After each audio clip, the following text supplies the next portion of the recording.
Hello everyone.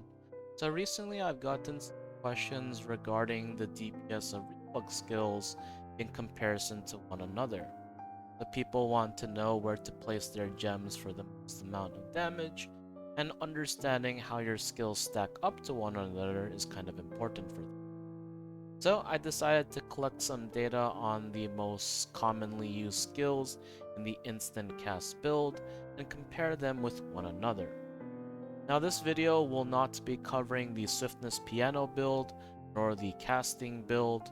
The Swiftness Piano build should have relatively similar results to what I showed you in this video, of course with some differences here and there. And the casting build, we kind of already know where your damage comes from. It's Doomsday, Explosion, and Punishing Strike, right? Big casting spells with everything else kind of as a filler. So with that, let's go ahead and take a look at the data. So the skills I tested were Blaze, Reverse Gravity, Seraphic Hail, Esoteric Reaction, Rhyme Arrow, Frost Call, Punishing Strike, and Doomsday. For each skill, I tested it out 50 times. I was going to do 100, but it was actually taking a lot more time than I expected. I cut it a bit short. So note that this is a rough estimate of the damage of these skills, so please don't take this too seriously or see it as like a complete measure of accuracy. And of course, because this data was collected by hand, there might be some human error involved with it. But I did make sure to triple, quadruple check the math to ensure that it was as accurate as possible. This dataset will be made available for download in the description, so if you take a look at it and find a mistake, please let me know, and I'll correct it. So, for the build, I use 1600 crit and 500 swiftness. Gravings, Reflux, Grudge, Keen Blunt Weapon, Hitmaster, and Adrenaline, all level 3. I did not test Final Strike, but if you were to do so, you would replace Keen Blunt Weapon with Cursed Stall. And you can probably imagine that the results are going to be very similar. You would just weight these skills with Final Strike more, and the skills without Final Strike less, right, in terms of the damage. And as I mentioned before, both builds do relatively similar amounts of damage, so do whatever you like. Every single skill was hit here with 6 stacks of Adrenaline, which means I had that 6% attack power plus that 15% crit rate. Using level 4 tripods, which means 1 from the base level of the skill plus 3 from armor. I decided not to go with any gems, nor damage, nor cooldown reduction. I do factor these gems in later when I do my comparison, so don't worry about that. I recently got Light of Salvation 18, so I figured why not do the test with them. As people get more and more into the game, eventually this will kind of be the go-to damage card set. So just know that the results might be slightly different if I decided to use Lost Wind Cliff. For Blaze, I did test it with Synergy, meaning I hit the boss with Blaze to initially debuff it, waited for the AoE on the ground to wear off, and then hit the boss again and measured that damage. All others, I did not use the Blaze Synergy just because it was a hassle to do so. Fortunately, it's very easy to calculate the damage with Blaze, you just add 6% damage, so you'll see when I do the comparison, I do add that in. I did not use any runes to keep the test as clean as possible. This includes the Bleed rune. People typically put it on Blaze, but I want to see the damage of the skills and not damage of Bleed. And again, some people also like to put it on Frost Call as well, so I decided to exclude it from this test. With the setup, I attain a critical rate of about 72%, and all skill levels are set to 12. So with that, let's go ahead and take a look at this build in Trixia. So there's the 1600 crit, 500 swiftness. This gives me a CDR of about 10.73%, and a crit rate of 57 plus 15, which is 72. I am using 6 set Nightmare. Engravings, as I told you before, no gems. Light of Salvation 18. And for the skills, I actually have different tripod setups, but this is the one I use most for. If there are any differences, I'll point them out. You can see no runes used, all level 12 skills, and all level 4 tripods.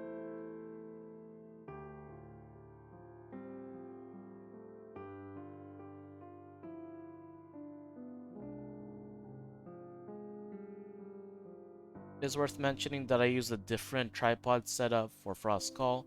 I went with one that has rule enhancement at level 4 because this is a more popular tripod choice. Again, this tripod setup doesn't have it, but these are the tripods I used on Doomsday. They were again level 4 on a different set that I used. So, it is. And for the actual test, I basically just set my Trixian settings to unlimited resource and no cooldown. I would just stack up adrenaline like this. Well, I had 6 stacks, and let's say I wanted to test out reverse gravity.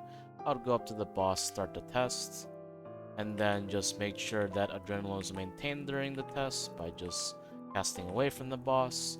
Take this number, write it down, and then go ahead and just repeat it. Cast it again, make sure I maintain adrenaline, and I just did this 50 times for essentially each skill. Fun process to collect that data, as you can probably imagine. So, with that, let's go ahead and take a look at the results, shall we? So, the first page I have here will regard the magic addiction state. Since we are using Nightmare, it's important to look at both sides of the coin. In magic addiction, your base CDR is 10.73% with 500 swiftness. And then on top of that, we have 14% from our cooldown gem at level 7. The skill CD you see here is just the CD listed in game. Some of these CDs are modified here to account for the quick tripod that some skills have. So reverse gravity, seraphic hail, esoteric reaction, and rhyme arrow. Frost Call's cooldown listed here also takes into account the cooldown reduction that you get from Unstable Rule, and also the 5-second delay between casting the skill and it going on cooldown. And one thing to note about Punishing Strike and Doomsday is that the cooldown that you see in game factors in the casting time of the skill from when you press the button to when it lands. So the numbers that you see in game are slightly lower, but the numbers that are actually being used in the comparison are going to be the actual. So for the base CD column, this is just applying the swiftness cooldown reduction, as you can see here. Gem CD then takes into account both. It is important to note that cooldown reduction and Lost Arc is multiplicative, what I can tell, rather than additive, so you need to multiply them together like this, which means that as you get more and more CDR, the effectiveness of adding more CDR kind of gets reduced. And then you have your DPS. This is just simply the corresponding column of each skill, right? A, B, C, D, E, F, G, H, I, J, whatever I have, divided by the base CD. And you'll see that for all skills that are not plays, I multiply the damage by 1.06 to ensure that I account for synergy. Same thing here is done for the gem DPS as well. And just for fun, I calculated the difference between the gem DPS and the base DPS. This does not take into account a damage gem because that just increases all the damage of each skill by 21% for a level 7. So the ranking doesn't actually change in that regard. So with this data collected, if we rank the skills by their base DPS, first place we have Reverse Gravity. Surprisingly, I've mentioned this many times, Reverse Gravity is one of Reflux's highest damage skills. The reason, because, is it's pretty conditional. Number 1, you have to be next to the boss, but you can't always be next to the boss. And number 2, given that we are using Electric Attack Area, we do need the boss to stand still for a little bit for us to get the maximum bang for our buck out of that tripod. So, in a practical raid setting, Reverse Gravity's damage is lower. Next up, we have Esoteric Reaction. not a surprise either. Low cooldown, great damage. This is considering the Shockwave tripod. So some questions I get is, hey, if you can't land Shockwave consistently, should you use Stabilized Crystal? And I think the answer is no, you should always use Shockwave. Number one, the explosion radius for Shockwave is actually deceptively large. I don't know if you've ever paid attention, but it's pretty big and easy to hit. And number two, given that the cooldown is so low, right, you're going to be throwing them out very, very rapidly. So the more you get better at landing it, the more damage you're just going to. Next up, we have Rhyme Arrow. Again, not a surprise either. You can cancel Rhyme Arrow with Spacebar, so you're actionable right after it. Fairly easy to land, right? It's pretty quick, all the arrows that come down. Then you have Doomsday, right? And again, the reason why instant cast builds take Doomsday is to give the build a little bit more burst. And in my last video where I talked about the top Reflux builds in Korea, I had mentioned that some people basically have a choice between Doomsday and Seraphic Hail. And as you can see, their DPS is fairly similar, right? Doomsday is to be used when you want a little bit more burst. It's harder to land, more punishing if you miss it, but it can outperform Seraphic Hail in that way. Seraphic Hail is the easier to hit, comfier alternative that doesn't really compromise on DPS, so take it as you will. Next up, we have Blaze. Blaze actually does a good amount of damage. Surprisingly enough, low cooldown, very easy to hit, comes out instantaneously. It's a great skill, and is actually worth enhancing with a gem if you have it. Next up, you have Frost Call. The biggest downside of Frost Call is going to be its cooldown in exchange for its damage, which is not bad. Its cooldown ratio is just way too punishing in this case, and this is why it's kind of a skill that's kind of left on its own. The biggest reason people take Frost Call is it helps you maintain Adrenaline easily because you can press it twice to cancel it. It burns your mana to help you stay in Boundless MP, and has a lot more utility in ways. Not really used for damage, but more for other things. And finally, the one that I get asked about the most. How come you're not boosting Punishing Strike? Doesn't Punishing Strike do a lot of damage? It turns out it doesn't. It's actually our lowest DPS skill, and this has been said by many Korean players as well. So the reason why people get deceived by Punishing Strike is because all of its damage is concentrated into one number, and it has a very visceral sound effect, right? The problem with Punishing Strike is that its cooldown is exceptionally large, right? In kind of ratio to the damage that it does. But that doesn't mean that Punishing Strike is a bad skill, it's just not a great skill for DPS. It's great for burst, right, because all the damage comes out at once, and it's great for stagger, as you probably know it has the highest stagger of any skill in our kit. It also has an insane range. You can basically almost hit bosses off screen with it sometimes, depending on the resolution of your monitor. So still a great skill, just doesn't have the highest DPS. And you'll see that in regards to looking at gem DPS or the difference in DPS, you're going to see the same order pretty much every single time. So with that, how should we allocate our gems? So here's my personal recommendation.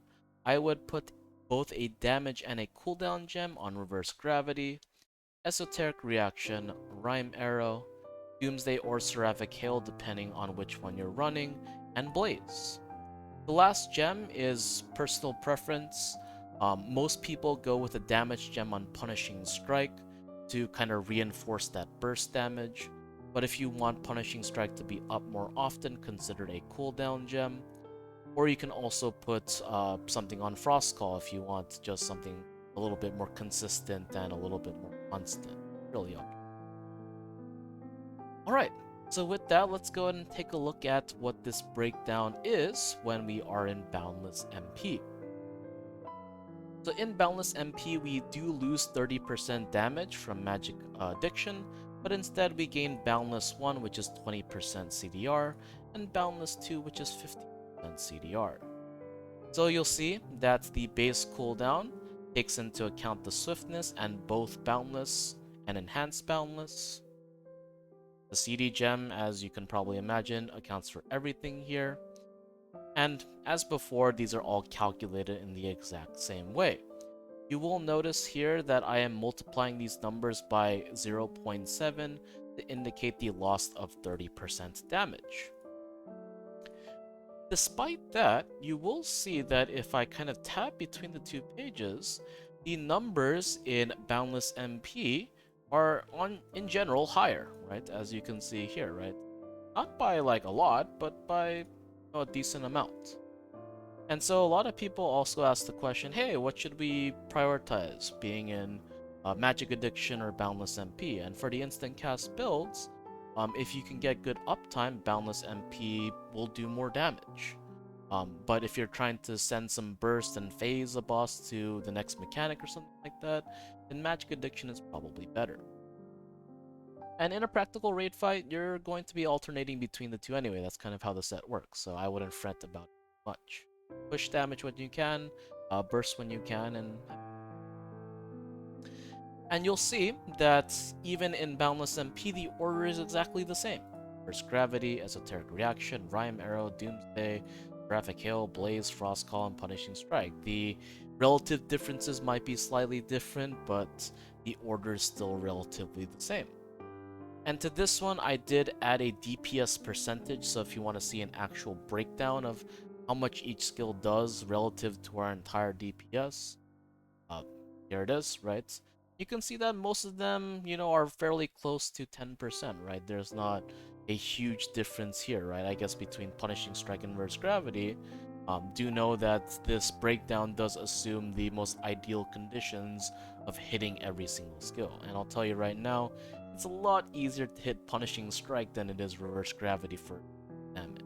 But take this with a grain of salt.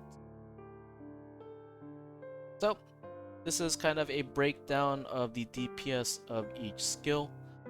Again, this was collected by hand, so there may be errors and numerical precision things and things like that.